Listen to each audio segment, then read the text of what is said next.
ವಕ್ಫ್ ಮಂಡಳಿಯಿಂದ ರೈತರ ಹಾಗೂ ಇತರ ಆಸ್ತಿಗಳಿಗೆ ನೋಟಿಸ್ ನೀಡಿರುವ ಪ್ರಕರಣಗಳ ಅಧ್ಯಯನಕ್ಕಾಗಿ ರಚನೆಯಾಗಿರುವ ಬಿಜೆಪಿ ನಾಯಕರ ನಿಯೋಗ ಚಿತ್ರದುರ್ಗಕ್ಕೆ ಭೇಟಿ ನೀಡಿತ್ತು. ವಿಧಾನ ಪರಿಷತ್ತಿನ ವಿರೋಧ ಪಕ್ಷದ ನಾಯಕ ಛಲವಾದಿ ನಾರಾಯಣಸ್ವಾಮಿ ನೇತೃತ್ವದ ತಂಡದಲ್ಲಿ ಶಾಸಕರಾದ ವಿ ಸುನೀಲ್ ಕುಮಾರ್, ಎಂ ಚಂದ್ರಪ್ಪ, ವಿಧಾನ ಪರಿಷತ್ ಸದಸ್ಯ ಕೆಎಸ್ ನವೀನ್, ಮಾಜಿ ಸಂಸದ ಮುನಿಸ್ವಾಮಿ ಮತ್ತಿತರರು ಉಪಸ್ಥಿತರಿದ್ದರು. ಬಳಿಕ ಸುದ್ದಿಗೋಷ್ಠಿಯಲ್ಲಿ ಛಲವಾದಿ ನಾರಾಯಣಸ್ವಾಮಿ, ವಕ್ಫ್ ಮಂಡಳಿ ರಾಜ್ಯದಲ್ಲಿ ಗೊಂದಲ ಸೃಷ್ಟಿಸುತ್ತಿದೆ, ರೈತರ ಮಠ ಮಂದಿರಗಳ ಆಸ್ತಿಗಳು ತಮಗೆ ಸೇರಿದ್ದು ಎಂದು ನೋಟಿಸ್ ನೀಡುತ್ತಿದೆ ಎಂದು ಅಸಮಾಧಾನ ವ್ಯಕ್ತಪಡಿಸಿದರು. ದಾನ ಅಥವಾ ಕೊಡುಗೆ ನೀಡಿರುವ ಸ್ವತ್ತುಗಳು ವಕ್ಫ್ ಆಸ್ತಿ ಎಂದು ಪ್ರತಿಪಾದಿಸಲಾಗುತ್ತಿದ್ದು, ವಕ್ಫ್ ಬೋರ್ಡ್ ರಚನೆಯಾಗಿದ್ದೇ 1954ರಲ್ಲಿ 10ನೇ ಶತಮಾನದಿಂದಲೂ ಮಠಗಳು ಹಾಗೂ ಇತರ ಸಂಸ್ಥೆಗಳ ಅನುಭೋಗದಲ್ಲಿರುವ ಸ್ವತ್ತುಗಳನ್ನು ವಕ್ಫ್ ಬೋರ್ಡ್ ತಮ್ಮದೆಂದು ಹೇಗೆ ಹೇಳಲು ಸಾಧ್ಯ?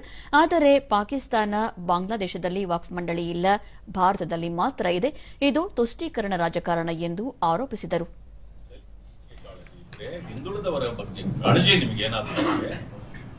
ನ್ಯಾಯಯುತವಾಗಿ ನಡ್ಕೊಳ್ಬೇಕು ಅಂತ ಏನಾದ್ರು ನಿಮಗೆ ಬದ್ಧತೆ ಇದ್ರೆ ನೀವು ಇದನ್ನೆಲ್ಲ ತೆಗಿಬೇಕಾಗಿರೋದು. 1974